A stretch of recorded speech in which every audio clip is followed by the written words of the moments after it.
Hola a todos y bienvenidos a este segundo video del canal Datelus. Primero que todo, darle las gracias a todos los que se suscribieron al canal.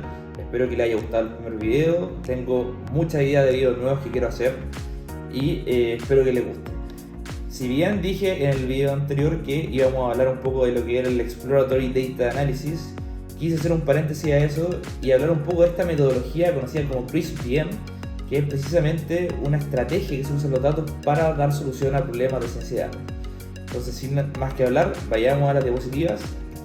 Esta metodología significa Cross Industry Standard Process for Data Mining, o CRISP-DM, y es una metodología que se utiliza ampliamente en el mundo de ciencia de datos para estructurar proyectos de ciencia de datos de forma ordenada. Cuenta con estas 6 etapas que pueden ver acá en las diapositivas, de las cuales iremos hablando una a una en las siguientes diapositivas.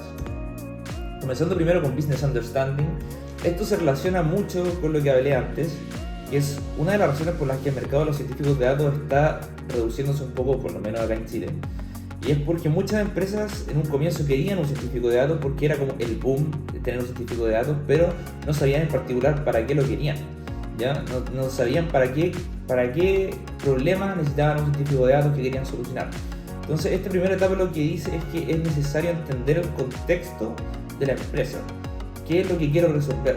Como dice acá, por ejemplo, quiero hacer alguna segmentación de clientes, quiero alguna herramienta que mejore procesos, quiero hacer forecasting. Tenemos que tener diferentes preguntas dentro de nuestra empresa, porque si no, de lo contrario vamos a estar perdiendo nuestro tiempo con un profesional relacionado a los datos. Y acá hay algunos ejemplos de preguntas, como por ejemplo, ¿qué grupo de clientes podemos encontrar para mejorar las campañas de marketing? ¿Cómo podemos proyectar de mejor forma nuestro estado de resultados?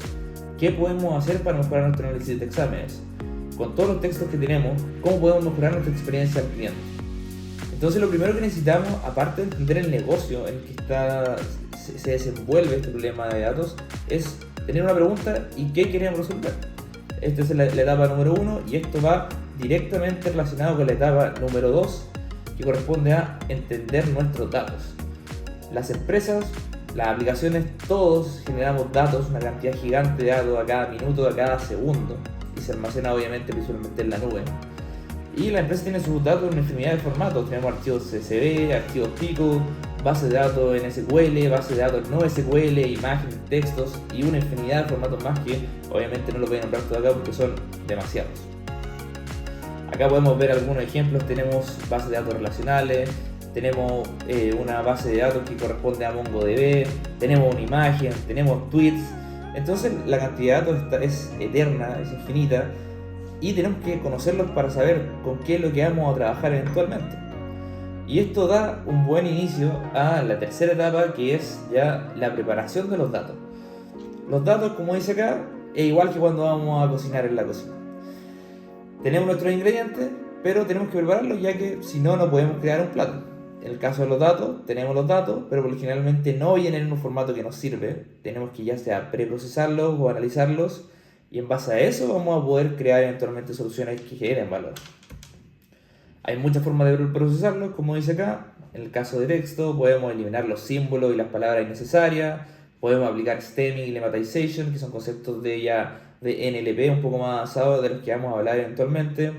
En el caso de imágenes, verificar que efectivamente nos sirven estas imágenes, que vienen en una buena calidad y que corresponden a las imágenes que realmente estamos buscando. Los datos estructurados, analizar la calidad de estos datos, qué variables nos sirven, cómo vamos a resolver el tema de los valores faltantes, que es algo que está muy presente en todas las empresas, estos datos estructurados. En fin, tenemos que ver primero, muy relacionado con la etapa anterior, qué datos tenemos y luego cómo los vamos a trabajar. Y esto da paso a la etapa de modeling y evaluación.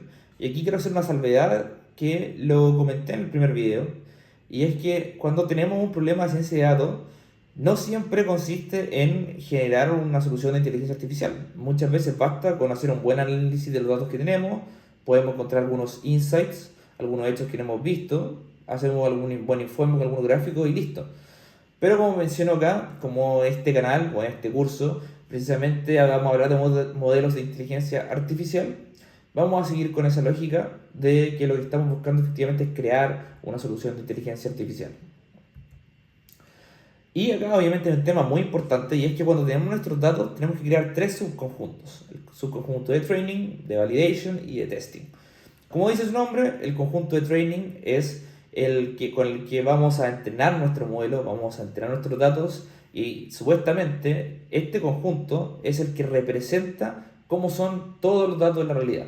Obviamente no podemos tener todos los datos poblacionales, sería imposible. Entonces este conjunto de training debería englobar esta representatividad de estos datos poblacionales. Y como dice, también además es muy importante que cuando normalizamos los futuros datos, y hablaremos de este concepto más adelante, lo haremos en base a las estadísticas del set de training. De lo contrario nos vamos a enfrentar a un problema que se conoce como data leakage. Entonces también tenemos el set de validación, que es importante hablar de él, que lo que hacemos es probar que también generaliza nuestro modelo y además calculamos algunas métricas, ¿ya? Uno de los problemas que encontramos habitualmente en la inteligencia artificial, como mencionamos acá, es el sobreajuste o overfitting. ¿Qué significa esto? Significa que nuestro modelo lo que hizo fue aprender muy bien los patrones de los datos de entrenamiento, pero es incapaz de generalizar frente a otros datos. Por lo tanto, no nos sirve. Hay muchas técnicas para poder subsanar este problema, de las cuales igual vamos a hablar más adelante. Y también tenemos el set de testing, donde ya calculamos las métricas finales definitivas. Las métricas que calculamos en el set de validación nos sirven para ir mejorando nuestro modelo, ir probando nuevas técnicas. Y las métricas del set de testing ya es como para entregar un reporte final a nuestros stakeholders, ¿ya? Y si estas métricas son adecuadas y dan solución a nuestro problema, entonces estamos listos para pasar a la próxima etapa, que corresponde al deployment. Pero antes de pasar a esta etapa, quiero hablar de algunos conceptos que mencioné anteriormente. Y primero hablar un poco de normalización y estandarización. Estos modelos de inteligencia artificial, cuando los estamos entrenando, utilizan algoritmos de optimización. En particular, uno bastante conocido que se llama Gradient Descent. Y este algoritmo necesita y funciona mejor cuando los datos están en una misma escala, ¿ya? Habitualmente esto no ocurre en los datos. Como mencionamos acá, si queremos, por ejemplo, predecir el valor de una casa, tenemos muchas variables. Una variable podría ser el número de dormitorios, que fluctuaría entre 2 a 6, y por otra parte tenemos los metros cuadrados de la casa, que podría fluctuar entre 80 a 170, por ejemplo. Entonces, esta gran diferencia de rango de escala hace que el algoritmo se demore en converger y al final eventualmente incluso podría generar un problema. Pero acá tenemos algunas técnicas que permiten hacer esto, dejar los datos en una escala más o menos parecida, que es la normalización, y también tenemos la estandarización, de la cual vamos a hablar a continuación. La normalización básicamente corresponde a tomar una variable, restar el valor mínimo de la variable y dividirlo por el valor máximo menos el valor mínimo. Y la estandarización corresponde a tomar una variable, restar la media de la variable y dividirla por la desviación estándar de la variable. Hay diferentes casos en los que se utilizan. La verdad es que habitualmente se utiliza de manera más frecuente, la normalización que la estandarización. Yo personalmente siempre trabajo con la normalización. Y otro concepto del que quiero hablar es el de data leakage, ¿ya? Nosotros cuando reduciendo un poco a esta diapositiva, cuando acá restamos este valor mínimo y este valor máximo, estos valores se obtienen del set de training, y cuando queremos normalizar nuestros datos del set de validación y de testing, utilizamos el valor máximo y mínimo del set de training. De lo contrario, estaríamos induciendo alguna especie de trampa en nuestros datos, ya que, como mencioné anteriormente, el set de training es el que representa cómo deberían ser los datos poblacionales. Por lo tanto, si después yo quiero calcular métricas, tengo que basarme en ciertos parámetros que calculé en mi set de training para aplicarlo en mi set de validación y de testing. De lo contrario, como digo acá, incurrimos en este problema que se conoce como data leakage. Y finalmente pasamos a esta etapa que es muy interesante, que es el deployment. Podemos tener un modelo espectacular, una red neuronal, una regresión logística, etc. Pero si lo tenemos en nuestro computador no nos sirve absolutamente de nada, ya que al final necesitamos que los usuarios, los interesados, ellos tengan acceso a este modelo. Y bueno, en esta etapa precisamente donde se ataca este problema, el tema del deployment es un mundo eterno. Hay muchas formas de pasar un modelo a producción, hay áreas completas dedicadas a esto. Esto es lo que va muy ligado con lo que conocemos como DevOps o MLOps, de lo cual voy a hablar eventualmente en un futuro. Y bueno, esta es la etapa final de CrispDM.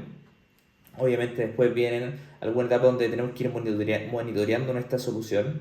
Pero bueno, esta es la etapa final, que también es bastante compleja.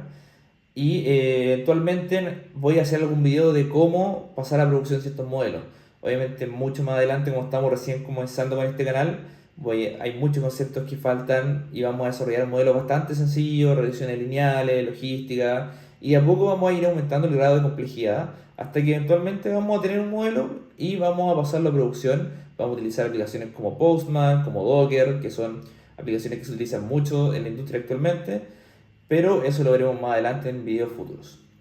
Así que bueno, con esta última etapa de CrushDM damos por finalizado este segundo video de Datelus. Espero que les haya gustado. Tengo muchas ideas que quiero mostrarles, quiero contarles.